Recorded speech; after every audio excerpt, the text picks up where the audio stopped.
जी बच्चों, आज हमारा जो टॉपिक है वो है electric field due to disc of charge.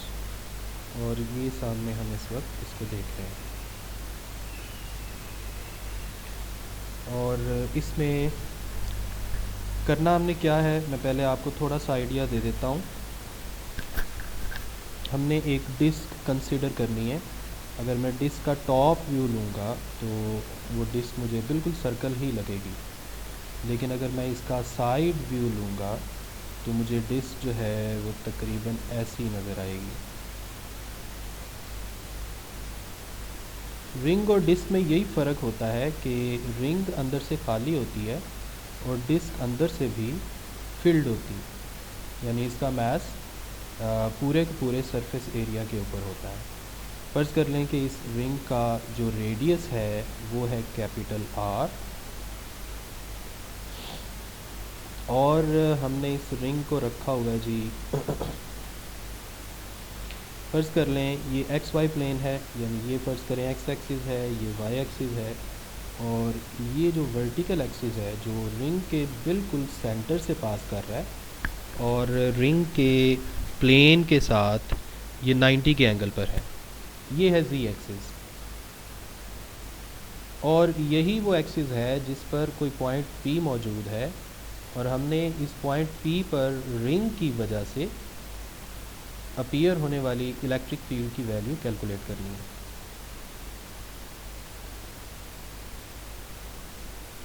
ठीक हो गया? तो ये है सारी सिचुएशन। अब मैं आपको थोड़ा सा आइडिया दे देता हूँ कि हम इस टॉपिक को किस तरह से लेकर चलेंगे। सबसे पहले हमने ये करना है कि हमने इस पूरी डिस्क को स्मॉल रिंग्स में कंसिडर करना है।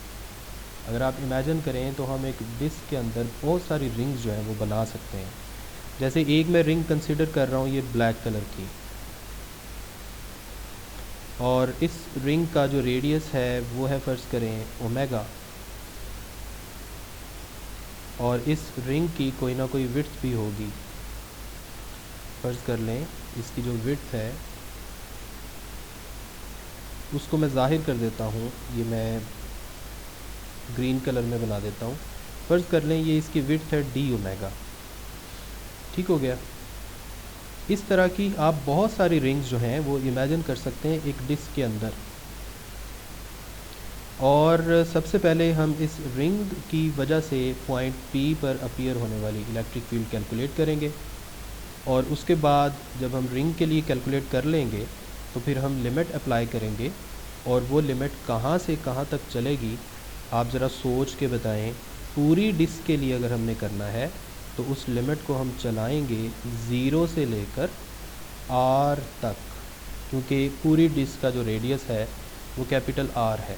तो जब आप ज़ीरो से लेके आर तक जितनी भी रिंग्स हैं उन सब की वजह से पॉइंट पी पर आने वाली इलेक्ट्रिक फील्ड कैलकुलेट कर लेंगे, तो इसका दूसरा मतलब क्या है कि आपने पूरी डिस्क की वजह से इलेक्ट्रिक फील्ड कैलकुलेट कर ली है।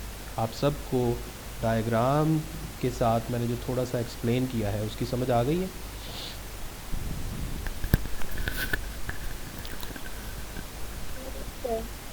जी बच्चों, सबको क्लियर है? ओके, चलें अब मैं अपनी जो मेन डायग्राम है उसकी तरफ चलता हूँ, और उसको साथ साथ हम बनाते जाएंगे, साथ साथ हम उसको डिस्कस करते जाएंगे। ये सामने आपको डिस्क नज़र आ रही है, ये है सारी की सारी disc.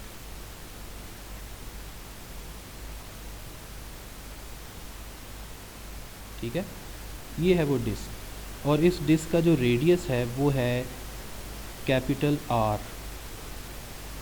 Capital R is the radius of disc. इस डिस्क के अंदर हमने बहुत सारी रिंग्स को कंसिडर किया है, और उनमें से एक रिंग जो है उसको मैं रेड कलर में फिल कर रहा हूँ, या ऑरेंज कलर में। ये है वो रिंग।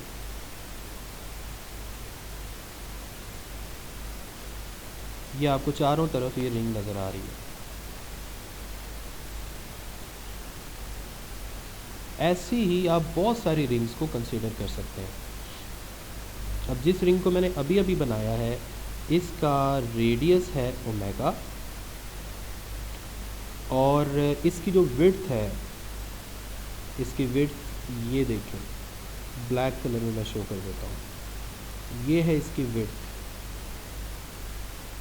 और इसकी विड्थ को डी ओमेगा से जाहिर कर रहे हैं। ठीक हो गया। अब अगली बात, इस रिंग की वजह से हमने पॉइंट पी पर अपीयर होने वाली इलेक्ट्रिक फील्ड कैलकुलेट करनी है। तो जैसे आपको याद होगा पिछले लेक्चर में रिंग ऑफ चार्ज के लिए हमने रिंग के ऑपोजिट एंड्स पर दो एलिमेंट्स को कंसिडर किया था, यहाँ भी हम ऐसा ही करेंगे। रिंग के ऑपोजिट एंड्स पे एक एंड ये वाला और एक एंड ये वाला, बिल्कुल इसके ऑपोजिट। यहाँ हमने दो लेंथ एलिमेंट्स या दो स्मॉल पैचेस कंसिडर कर लिए, एक को L का नाम दे दिया और दूसरे को M का नाम दे दिया। अगर हम इस पूरे पैच को कंसिडर करें तो इस पूरे पैच की वजह से सेंटर ऑफ डिस्क पर जो एंगल डेवलप हो रहा है, फ़र्ज़ करें वो है डी अल्फ़ा, दोनों तरफ एक जैसा एंगल डेवलप हो रहा है, डी अल्फ़ा। ठीक है, आप सबको इन एलिमेंट्स की समझ आ गई। अब इसमें से आप किसी भी एलिमेंट की अगर बात करें, चाहे वो L है चाहे M है, उस एलिमेंट पे जो चार्ज है वो डी क्यू है, और इस एलिमेंट का जो सरफेस एरिया है उसे मैं डी ए से ज़ाहिर कर रहा हूँ। अगर मैं इसमें से किसी भी एलिमेंट को अलग से बनाऊँ, फ़र्ज़ करें मैं एक एलिमेंट को अलग से बनाता हूँ, तो वो कुछ इस तरह का नज़र आएगा। यहाँ पे एंगल बन रहा है डी अल्फ़ा, इसका रेडियस है ओमेगा, इसकी जो विड्थ है वो है डी ओमेगा। अब आपको याद है एक फार्मूला, सर्कल में हमने ये फार्मूला पढ़ा हुआ है कि फ़र्ज़ कर लें आर्क लेंथ की आपसे वैल्यू पूछी जाती है, तो आर्क लेंथ किसके इक्वल होती है, S is equal to R theta. ये फार्मूला याद है सबको? जी सर। अब S is equal to R theta में अगर देखा जाए तो इस सर्कल का रेडियस तो ओमेगा है, तो R की जगह ओमेगा आ जाएगा। यहाँ जो एंगल बन रहा है वो तो डी अल्फ़ा के साथ हमने ज़ाहिर किया हुआ है, तो इसलिए यहाँ पर आर्क लेंथ की जगह पर क्या आप लिखेंगे, ओमेगा इंटू डी अल्फ़ा। ठीक है। अब अगर मैं आपसे ये कहूँ कि इस पूरे छोटे से पैच का सरफेस एरिया निकालना, तो वो क्या होगा। सरफेस एरिया का फॉर्मूला देखें, किसी भी पैच का एरिया अगर निकालना हो तो अगर हमारे पास लेंथ और विड्थ की वैल्यूज़ हों तो आप दोनों को मल्टीप्लाई करें तो एरिया आ जाता है।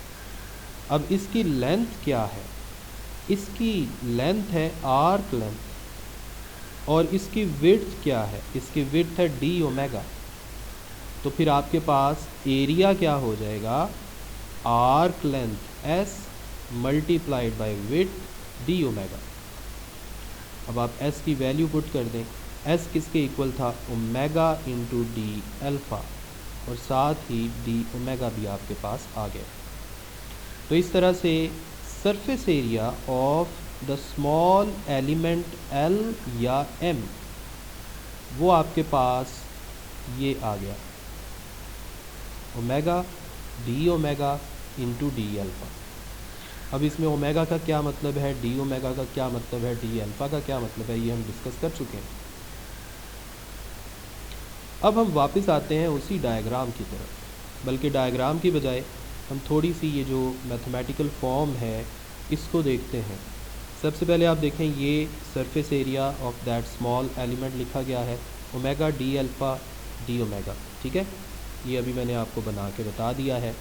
अगर आपसे ये पूछा जाए कि सरफेस चार्ज डेंसिटी क्या होगी, तो सरफेस चार्ज डेंसिटी के बारे में हम जानते हैं, इसका फॉर्मूला क्या होता है, total charge per unit area. अगर मैं इस रिंग के इस छोटे से एलिमेंट की बात करूं, L या M की, तो इस पर जो चार्ज है उसको आपने डी क्यू से ज़ाहिर किया हुआ है, और इसके एरिया को डी ए से ज़ाहिर कर दें, तो इस तरह से चार्ज किसके इक्वल आ जाएगा, सिग्मा यानी surface charge density multiplied by surface area. अब मैं दोबारा से डायग्राम पर आता हूँ। अगर आप गौर करें तो पॉइंट पी जो है, जो जी एक्सिस के ऊपर है, ये एल लेंथ एलिमेंट से कितने फासले पे है, आर डिस्टेंस पे, स्मॉल आर, और एम लेंथ एलिमेंट से भी उतने ही डिस्टेंस पर है, यानी स्मॉल आर। लेकिन सेंटर ऑफ डिस्क के साथ इसका जो डिस्टेंस बन रहा है उसको z से जाहिर किया गया है। किससे जाहिर किया गया है? z से। अब अगर आप गौर करें, पॉइंट P पर अगर मैं कोई टेस्ट चार्ज रखूं तो पॉइंट P पर L एलिमेंट की वजह से, या L एलिमेंट के अंदर जो चार्जेस हैं उनकी वजह से जो इलेक्ट्रिक फील्ड अपीयर होगी वो ज़ाहिर बात है रेडियली आउटवर्ड बनेगी, और उसकी डायरेक्शन बनेगी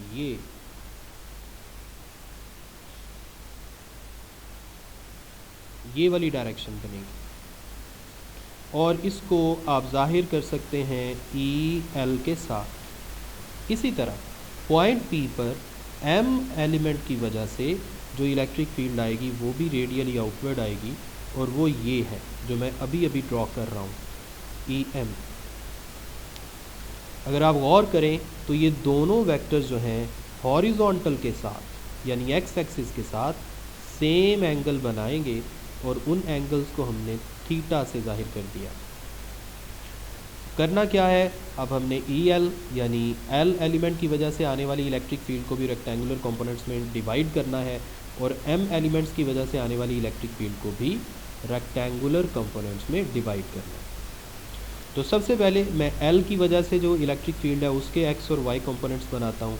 एक्स कंपोनेंट इस तरफ होगा और वाई कंपोनेंट ऊपर की तरफ होगा, वर्टिकली अपवर्ड। एक्स कंपोनेंट को ई एल एक्स कहा जा सकता है, इसकी वैल्यू क्या होगी, E L cause of theta, और वाई कंपोनेंट को ई एल वाई कहा जा सकता है, और इसकी वैल्यू क्या होगी, E L sine of theta.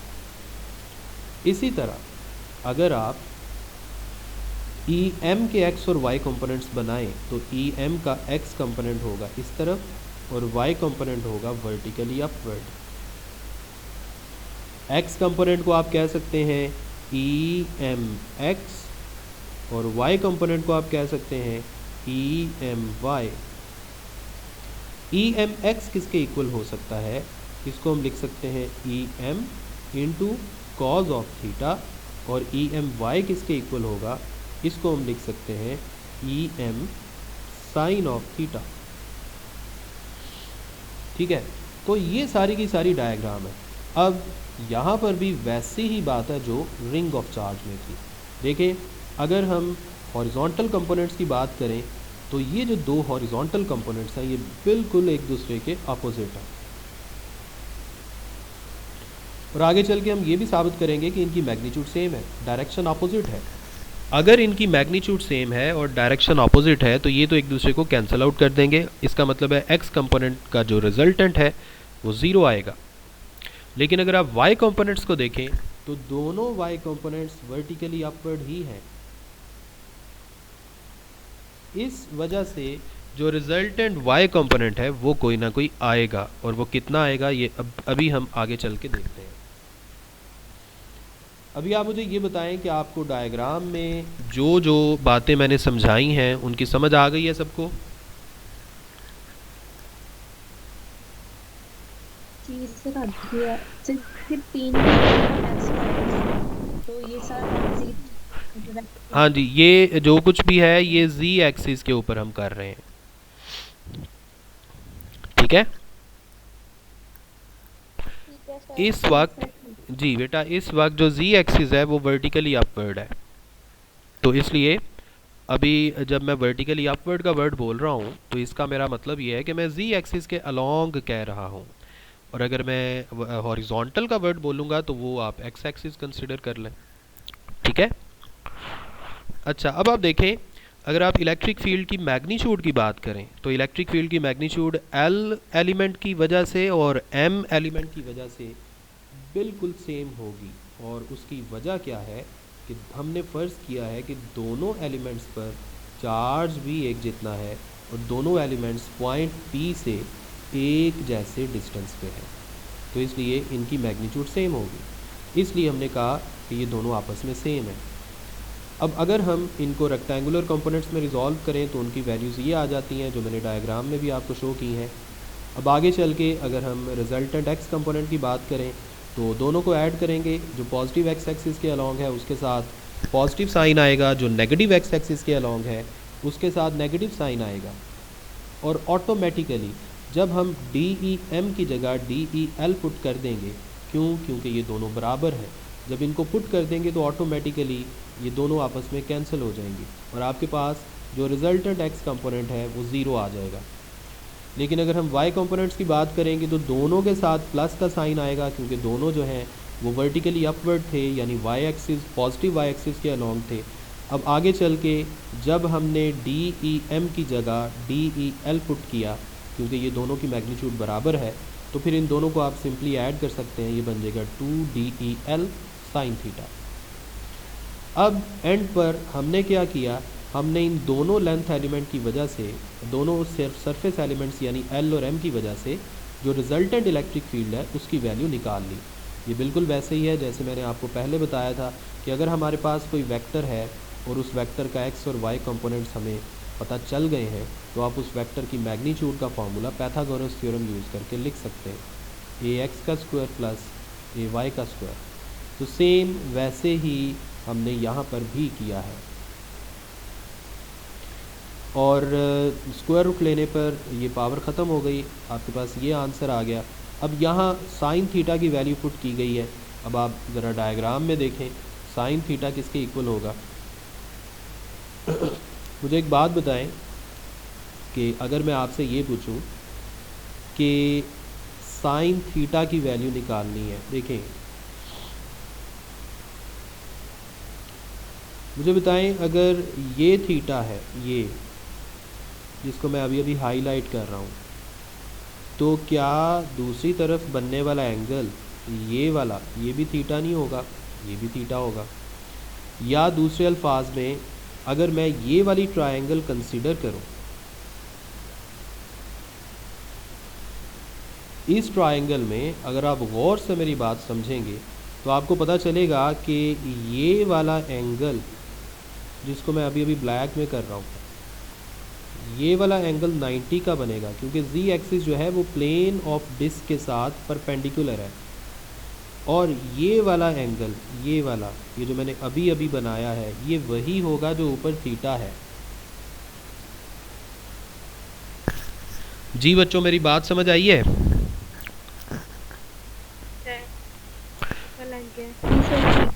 तो बेटा इसमें ओके, इसमें अब आप देखें, इसमें बेस और परपेंडिकुलर में से एक जी है और एक ओमेगा है, और हाइपोटेनस में क्या है, आर है। हाइपोटेनस की जगह स्मॉल आर आएगा, और जी और ओमेगा क्या है, परपेंडिकुलर और बेस। अब हम आते हैं वहाँ पर, यहाँ पर दोबारा से वही वाली ट्रायंगल बना देता हूँ। ये देखें, ये है z, ये है ओमेगा और ये है स्मॉल r, और ये है एंगल थीटा।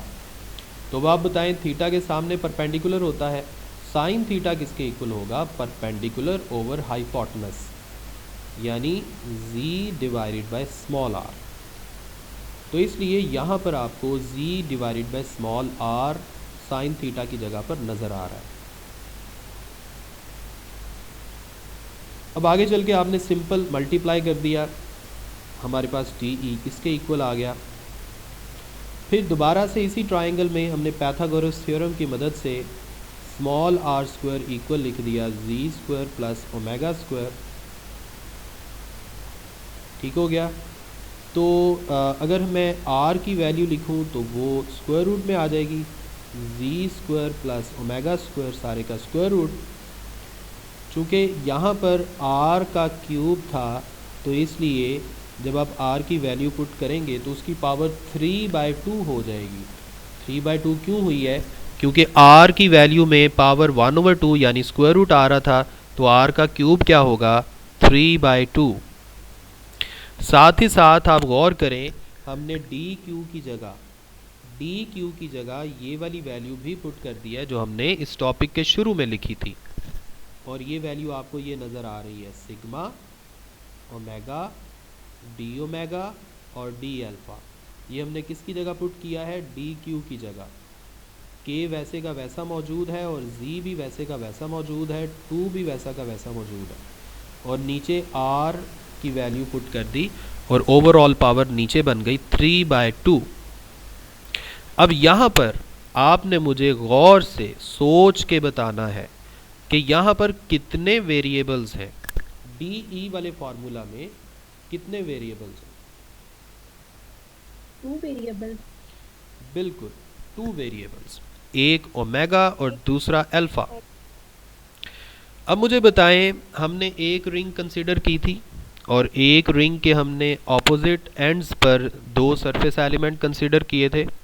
तो सबसे पहले तो हम पूरी रिंग के लिए इलेक्ट्रिक फील्ड कैलकुलेट करेंगे। अगर मैं 2 एलिमेंट्स को इस्तेमाल करते हुए यानी L और M को इस्तेमाल करते हुए पूरी रिंग के लिए इलेक्ट्रिक फील्ड कैलकुलेट करूंगा, तो मैं लिमिट अप्लाई करूंगा अल्फ़ा एंगल पर, यानी यहाँ पर वेरिएबल अल्फ़ा है, ऐसा ही है। जी सर, ऐसी है। और यहाँ पर हम लिमिट जी सर। लगाएंगे आधे सर्कल की, क्योंकि हमने दोनों तरफ से एलिमेंट्स को कंसिडर किया था। यानी अल्फ़ा के लिए लिमिट लगेगी 0 to पाई। और अब अगली बात है ओमेगा की। ओमेगा क्या था,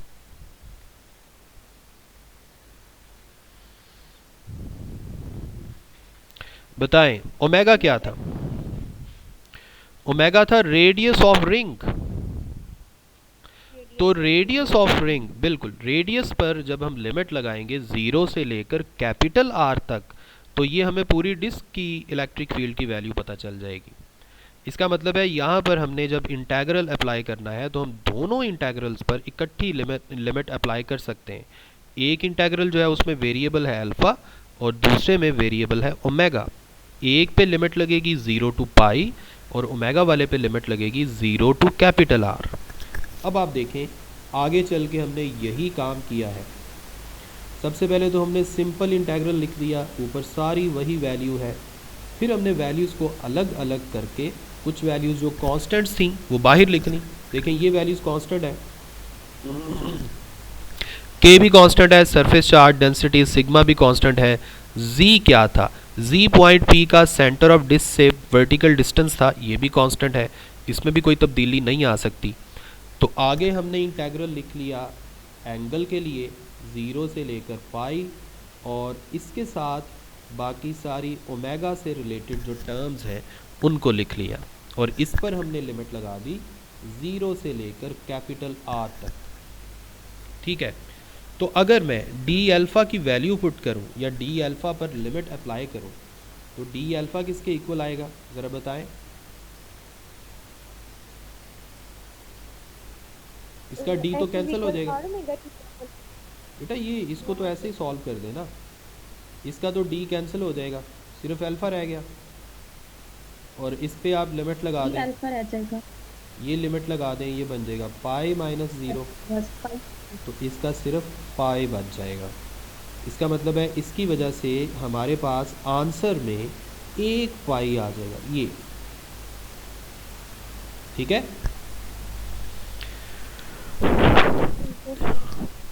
के सिग्मा जी, ये वैसे का वैसा। अब आगे देखें, अगर हम गौर करें नीचे वाला ये जो वेरिएबल ओमेगा स्क्वायर है उसका ऊपर डेरिवेटिव मौजूद है, डिफरेंशियल मौजूद है 2 ओमेगा इंटू डी ओमेगा। इसका मतलब है यहाँ पर सिंपल पावर फार्मूला लगेगा। पावर फार्मूला किस तरह लगेगा, अगर हम नीचे वाली टर्म को ऊपर लेके आएंगे तो इसकी पावर -3/2 बन रही है, तो पावर फार्मूला कैसे लगेगा, -3/2 प्लस 1, और नीचे भी -3/2 प्लस 1, -3/2 प्लस 1 और नीचे भी -3/2 प्लस 1। जी सबको पता चल गया इसका। ठीक है। अब बेटा ये किसके इक्वल आएगा, ये इक्वल आएगा -1/2 के, और उस -1/2 को जब हम ऊपर लेकर आएंगे तो वो -2/1 हो जाएगा। बाकी सारा कुछ वैसे का वैसा। इसकी भी पावर हो जाएगी -1/2, यानी नीचे चलकर +1/2 और नीचे चलकर स्क्वायर रूट बन गया ये।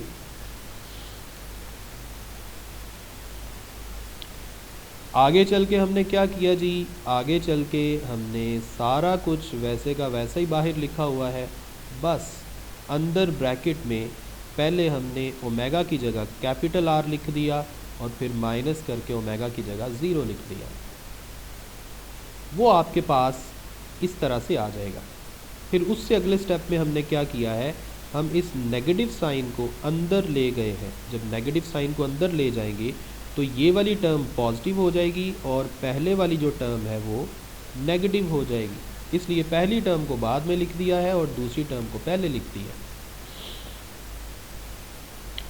अब उससे आगे क्या किया, उसके बाद ये जो बाहर वाला z था इसको अंदर मल्टीप्लाई कर दिया। तो इसलिए पहली टर्म की जगह 1 आ गया और दूसरी टर्म में ऊपर z आ जाएगा। बाहर आपके पास कुछ चीज़ें कैंसिल हो गई। कौन कौन सी चीज़ें कैंसिल हुई, जैसे पाई कैंसिल हो गया, इसके अलावा ये वाला 2 इस 2 से कैंसिल हो गया। तो ऊपर हमारे पास सिग्मा रह गया और नीचे 2 एप्सिलॉन नॉट रह गया। यहाँ तक क्लियर है?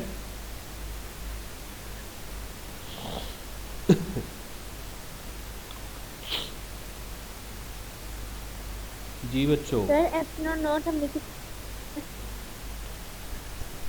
बेटा ये जो है ना k, इसकी जगह हमने लिखा है 1/4 पाई एप्सिलॉन नॉट। ये k की वैल्यू होती है ना कूलम्स कांस्टेंट की। ठीक है। और आगे चल के हमने कैंसलेशन की और आपके पास सिर्फ ये बच गया। अब देखें, ये है electric field due to disc of charge at कौन सा point, at a point which is at a distance z from the center of disk and perpendicular to the plane of disk। यानी ये वाला जो पॉइंट है ये ऐसी line या ऐसे एक्सिस के ऊपर है जो प्लेन के परपेंडिकुलर है और सेंटर ऑफ डिस्क से पास कर रहा है। यानी ये आपकी डिस्क है और ये इसका सेंटर है, उसके 90 के एंगल पर कोई एक्सिस है जो पास कर रहा है। यहाँ पर कोई पॉइंट P था जो उससे कितने डिस्टेंस पे है, z डिस्टेंस पे। अगर आप इस डिस्टेंस को z के अलावा कोई और नाम दे दें तो फिर यहाँ पर z की जगह वो आ जाएगा। अगर मैं z को स्मॉल r का नाम दे दूँ तो यहाँ स्मॉल r आ जाएगा। अगर मैं z को x का नाम दे दूँ यहाँ x आ जाएगा। z की जगह स्मॉल l लिख दें, यहाँ l आ जाएगा। अब आगे एक छोटा सा स्पेशल केस है, और वो स्पेशल केस क्या है, ये when radius of disc is very very greater than z। z क्या है, वो पॉइंट है, वो डिस्टेंस है। अगर z की वैल्यू बहुत छोटी है एज कंपेयर टू r, यानी रेडियस ऑफ डिस्क बहुत बड़ा है, आप इसको ऐसे ही समझ लें कि ये डिस्क इन्फिनिट एक्सटेंट तक बढ़ी हुई है। इतनी बड़ी डिस्क है, इससे भी बड़ी डिस्क फर्ज कर लो, इतनी बड़ी डिस्क, इतनी बड़ी डिस्क है कि आप इसको इन्फिनिट एक्सटेंट तक कंसिडर कर सकते हैं। तो फिर क्या होगा, फिर इस फार्मूला में थोड़ी सी तब्दीली करनी पड़ेगी, क्योंकि नीचे वाली टर्म बहुत बड़ी हो जाएगी एज कंपेयर टू ऊपर वाली टर्म। तो फिर हम इस टर्म को, इस पूरी रेशो को 0 के इक्वल कंसिडर कर सकते हैं। इट गोज़ टू 0, ये देखें।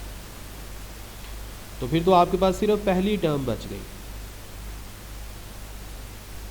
आप मुझे ज़रा बताएं, आपने एफएससी में ऐसा फार्मूला कहीं पढ़ा था?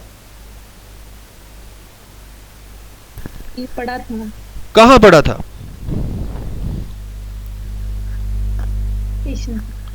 गॉसेस लॉ की second application, electric field near ठीक है एन ठीक। Infinite sheet of charge. तो देखें, जब हम डिस्क के रेडियस को बहुत बड़ा कंसिडर कर लेंगे तो ये भी इन्फिनिट शीट ऑफ चार्ज का ही काम करना शुरू कर देगी और आपके पास सेम वही फॉर्मूला बन जाएगा। तो ये था बच्चों आज का आपका लेक्चर।